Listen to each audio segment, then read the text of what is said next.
हम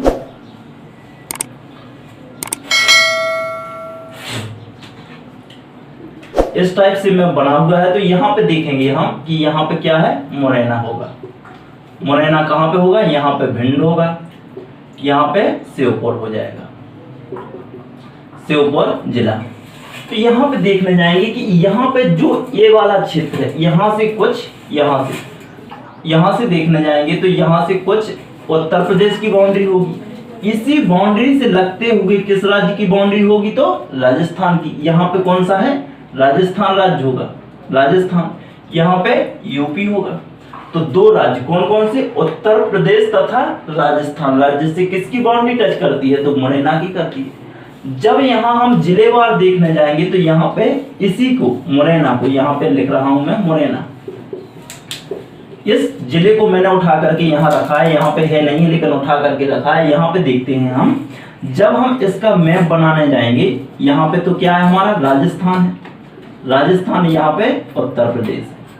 तो यहाँ पे मैप के अनुसार पढ़ेंगे, ये पूरब होगा, ये पश्चिम होगा, ये उत्तर होगा और ये दक्षिण होगा। यदि मुरैना को देखा जाए कि मुरैना के सर्वप्रथम पूर्व में कौन सा जिला है, तो यहाँ पे देखने जाएंगे तो मुरैना के पूर्व में कौन सा है, तो भिंड बनेगा।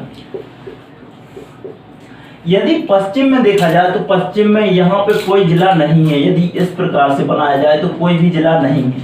यहाँ पे देखेंगे, यहाँ पे दक्षिण हो गया, दक्षिण पश्चिम, अर्थात यहाँ पे दक्षिण पश्चिम इस वाली बेल्ट को देखने जाएंगे जब हम, तो यहाँ पे एक जिला मिलेगा हमें, कौन सा, श्योपुर। यदि यहाँ से इस साइड को देखने जाएंगे तो यहाँ पे एक जिला होगा शिवपुरी, शिवपुरी। तो यहाँ पे कौन सा जिला होगा, शिवपुरी। यहाँ पे होगा ग्वालियर, ग्वालियर। यहाँ पे होगा उत्तर प्रदेश का कौन सा, आगरा, आगरा, जो कि कहाँ पे है, यूपी में है। यदि राजस्थान की बात करने जाएंगे तो यहाँ पे राजस्थान का धौलपुर, धौलपुर तथा करौली, करौली दो ऐसे शहर या जिला हैं जो कि राजस्थान के टच करते हैं। तो किस बेल्ट में, उत्तर पश्चिम वाली बेल्ट में कौन कौन से राजस्थान के, तो धौलपुर तथा करौली। उत्तर पूर्व की जो ये बेल्ट बनेगी इसमें कौन सा, उत्तर प्रदेश का आगरा जिला टच करता है। तो यहाँ पे देखने जाएंगे कि उत्तर प्रदेश अर्थात राजस्थान के दो जिले, उत्तर प्रदेश का एक यहाँ पे टच करता है। तो दो राज्य तो टच करते ही करते हैं, यूपी तथा राजस्थान। तो मध्य प्रदेश का कौन कौन सा, शिवपुरी, श्योपुर, ग्वालियर और भिंड, चार जिले मध्य प्रदेश की टच करते हैं। अब इसको आगे देखते हैं हम कि इसकी स्थापना कब हुई थी, कितना इसका क्षेत्रफल है, क्या इसका जनसंख्या है। जनसंख्या के अनुसार देखेंगे तो प्रत्येक देखने जाएंगे हम, यहाँ पे मुरैना को देखते हैं, इसकी जनसंख्या कितनी है तथा इसका क्षेत्रफल कितना है। तो क्षेत्रफल की बात करने जाएंगे हम सर्वप्रथम। तो क्षेत्रफल क्या है, तो क्षेत्रफल देखते हैं हम, क्षेत्रफल। तो क्षेत्रफल हो जाएगा इसका, जो मुरैना है, मुरैना का तो 4989 वर्ग किलोमीटर, कितना हो जाएगा, 4989 वर्ग किलोमीटर इसका क्या हो जाएगा, क्षेत्रफल। किसका, वो भी मुरैना। यदि क्षेत्रफल इतना है तो जनसंख्या कितनी है, जनसंख्या, जनसंख्या, जनसंख्या हो जाएगी 19,65,970। 19,65,970 क्या बनेगी, वहां पे जनसंख्या बनेगी। इसके आगे देखते हैं, साक्षरता की बात करने जाएंगे। जब जनसंख्या होगी तो साक्षरता तो होगी होगी। साक्षरता की बात करने जाएंगे तो यहाँ पे कितनी होगी, 71%। कितनी होगी, 71%। यदि पुरुष साक्षरता की बात करने जाएंगे हम, पुरुष साक्षरता की बात करने पुरुष साक्षरता की बात करने जाएंगे तो 84 अर्थात 84.9%। यदि स्त्री साक्षरता की बात करने जाएंगे हम तो होगी 56.9%। पुरुष साक्षरता कितनी होगी, तो 84.9%। स्त्री साक्षरता कितनी होगी, तो 56.9% स्त्री साक्षरता होगी। यदि यहाँ पे हम बात करने जाएं, इसको रब करते हैं, इसके आगे देखते हैं।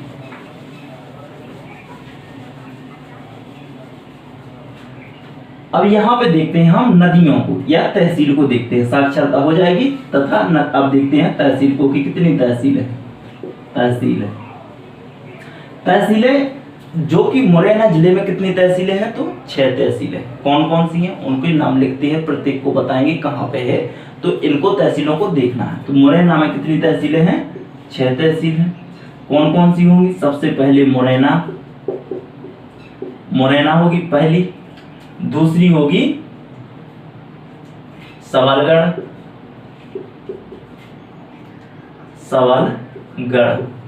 सबलगढ़ के बाद पोरसा के आगे होगी जोरा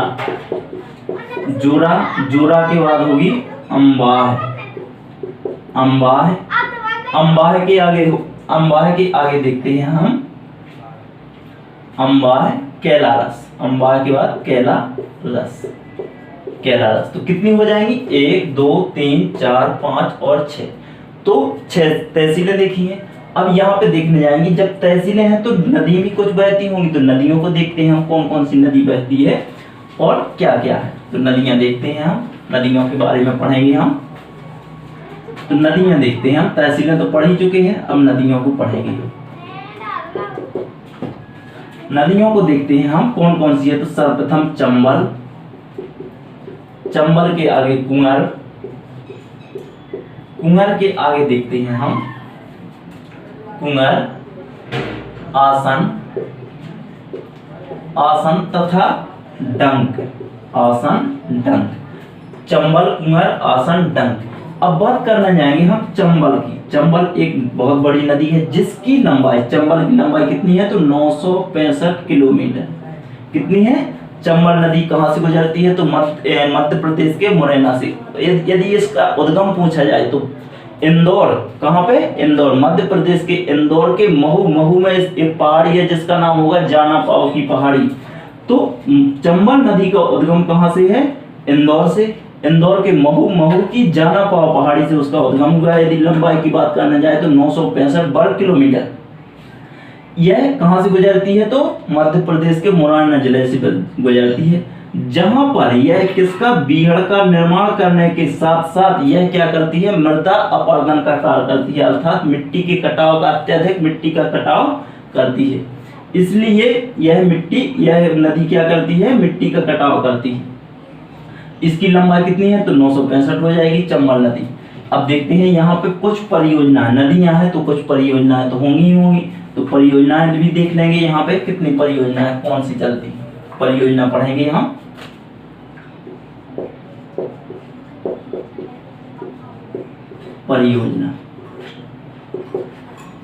परियोजना कौन कौन सी है, तो परियोजनाएं चंबल परियोजना, या इसे किस नाम से जाना जाता है, या तो चंबल परियोजना कह दीजिए। यदि ऑप्शन में आया कि चंबल परियोजना किस नदी पर है, तो चंबल नदी पर स्थित है। कहाँ पे स्थित है, तो मुरैना जिले में स्थित है, तो चंबल परियोजना। या इसी को, यह चंबल ना आए तो इसे डॉल्फिन परियोजना भी कहा जाता है। परियोजना, इस परियोजना में घड़ियालों को संरक्षण दिया गया है। डॉल्फिन परियोजना के अंतर्गत किसको संरक्षण दिया गया है, तो घड़ियालों को संरक्षण दिया गया है। यह एक बहुउद्देशीय परियोजना है जो कि चंबल नदी पर स्थित है, इसलिए इसे क्या कहा गया है, डॉल्फिन परियोजना कहा गया है।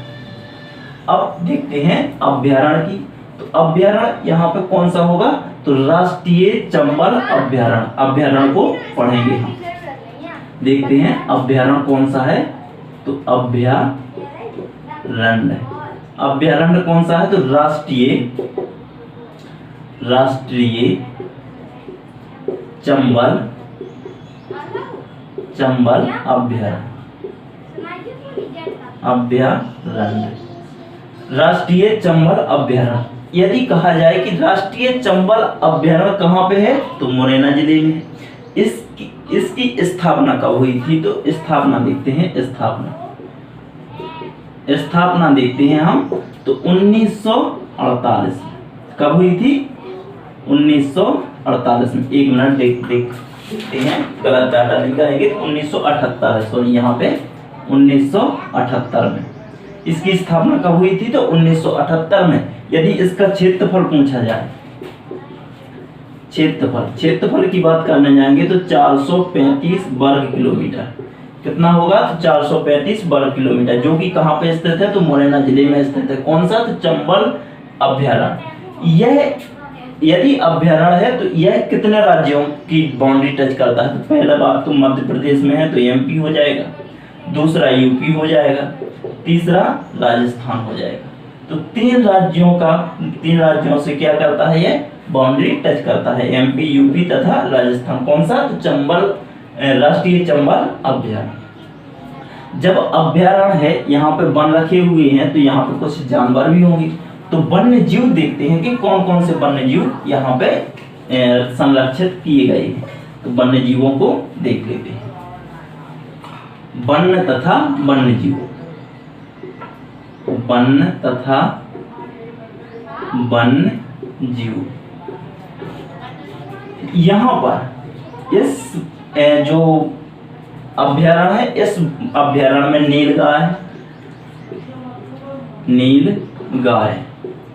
नीलगाय, इसके बाद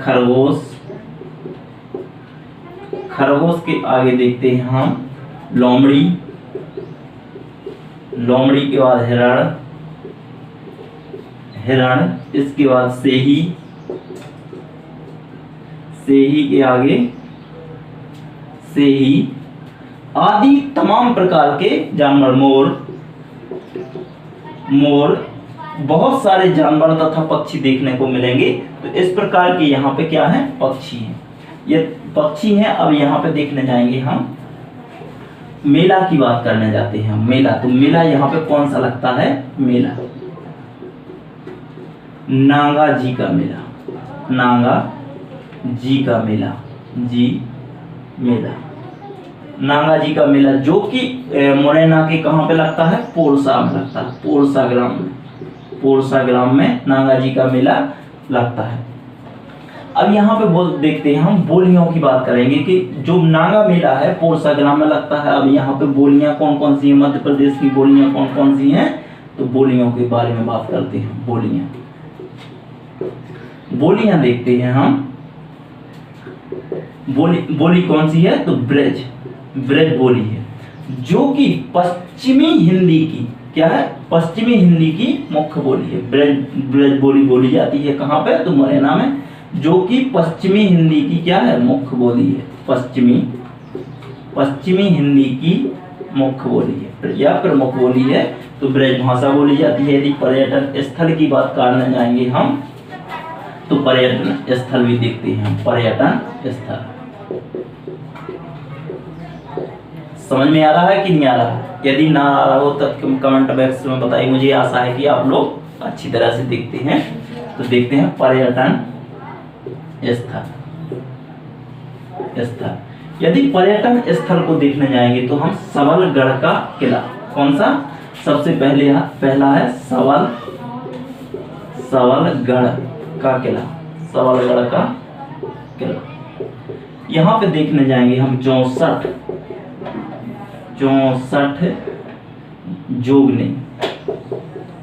जोगनी मंदिर, 64 योगिनी मंदिर।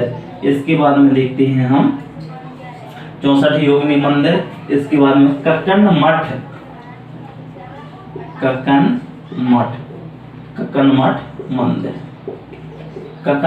मंदिर। तो इतने बहुत सारे तीर्थ स्थल हैं जो कि मुझे याद थे। तो मैंने सबलगढ़ का किला, 64 योगिनी मंदिर, कक्कन मठ, यहाँ पे प्रमुख रूप से दर्शनीय स्थल जो कि क्या है? अत्यधिक सुशोभित है। आगे देखते हैं इसके औद्योगिक क्षेत्र की बात करने जाए तो यदि कहा जाए कि मुरैना का औद्योगिक केंद्र कौन सा है? औद्योगिक केंद्र, जैसा कि मैंने बताया था, पन्ना का पुरैना, छतरपुर का चंदपुरा, सागर का सिरगुआ, टीकमगढ़ का प्रतापपुरा हो जाएगा। इस प्रकार से मुरैना का जो औद्योगिक केंद्र है, जहाँ पर बहुत सारे उद्योग अर्थात कंपनियां स्थापित की जाती हैं, उसे औद्योगिक केंद्र कहा जाता है। तो देखते हैं हम औद्योगिक केंद्र। औद्योगिक केंद्र। औद्योगिक केंद्र कौन सा होगा, तो यहाँ पे जो औद्योगिक केंद्र कौन सा है, तो बानमोर।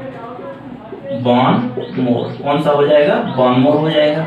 यहाँ पे देखते हैं बानमोर तो है, लेकिन यहाँ पे उद्योग कौन कौन से लगाए गए हैं। औद्योगिक केंद्र क्या है, बानमोर है।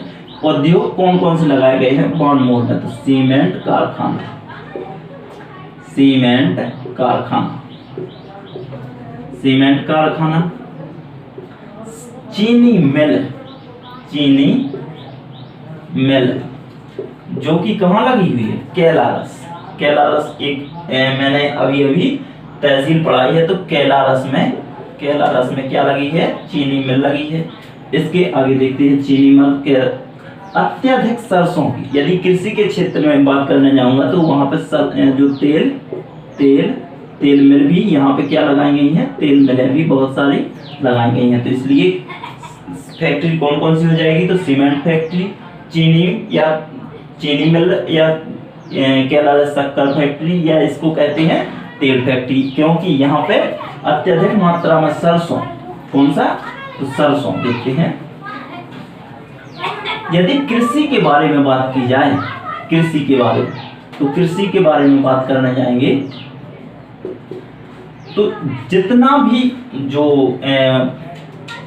मुरैना है, मुरैना की टोटल जगह कितनी होगी, तो टोटल जगह तो होती है 100%। कोई भी जगह है टोटल कितनी होती है, 100%, जिसमें से 50% जगह कृषि के लिए उपयोग होती है।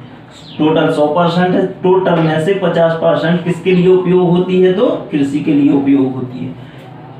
यदि कृषि के लिए उपयोगी होती है तो सर्वाधिक मात्रा में यहाँ पे क्या बोया जाता है, तो सरसों की खेती होती है। किसकी होती है, तो सरसों की खेती होती है। इसके बाद में सब्जी, गेहूं, अनाज सब लगाते हैं, लेकिन सर्वाधिक मात्रा में सरसों को बोया जाता है। तो सर्वाधिक मात्रा में सरसों को बोया जाता है, इसलिए यहाँ पे क्या लगाई गई है, तेल मिल लगाई गई है, तेल मिल लगाई गई हैं, तो इसलिए हम समझते हैं। आगे देखते हैं, यदि तेल मिल लगाई गई हैं तो जनजाति कौन कौन सी हैं, और यहाँ पे जनजाति कौन कौन सी निवास करती हैं, तो जनजातियों को देखते हैं अब।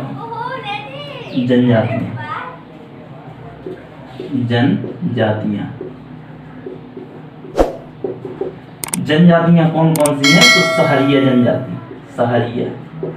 अब ये सहरिया जनजाति है कौन, इसके अंतर्गत कौन आता है, इसका प्रमुख कौन है, उसको देखते हैं। यह जनजाति पहाड़ों पर निवास करती थी या चौकस मैदानों पर निवास करती थी, इसलिए इसे सहरिया जनजाति कहते हैं। इसका मुखिया क्या होता है, पटेल होता है। क्या होता है, पटेल होता है। यह भीलों को अपना छोटा भाई समझते हैं, भील जनजाति से अपना छोटा भाई समझते हैं पटेल। कौन सा, तो सहरिया जनजाति का मुखिया कौन होता है, पटेल होता है। यह भील जनजाति से अपना छोटा, मतलब भील जनजाति को अपना बड़ा भाई समझते हैं, तो सहरिया क्या होगा, छोटा भाई। पटेल कौन होगा, छोटा भाई होगा। तो जनजाति भी यहाँ पे देख चुके हैं हम, अभ्यारण्य भी देख चुके हैं, मेला, बोलियां। इसके बाद में यहाँ पे देखते हैं, यहाँ पर यदि कहा जाए कि मुरैना में अत्यधिक शहद का उत्पादन कहाँ किया जाता है, तो मुरैना जिले के अंतर्गत किया जाता है। दूध तथा शहद का उत्पादन सर्वाधिक कहाँ किया जाता है, तो मुरैना में किया जाता है, क्योंकि यहाँ के लोग गाय तथा भैंस को पालने के अत्यधिक क्या है, शौक रखते हैं। गाय तथा भैंस को पालने का अत्यधिक शौक रखते हैं, इसीलिए यहाँ पर क्या होता है, बहुत मात्रा में दूध होता है, तो गाय भैंसने का शौक रखते हैं।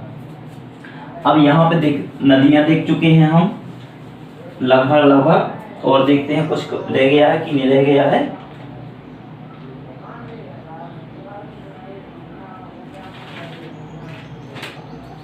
अब तक का ये जिला जितना भी था पूरा कंप्लीट हो चुका है। यदि समझ में आया हो तो आप लोग कमेंट बॉक्स में जरूर बताएं। जय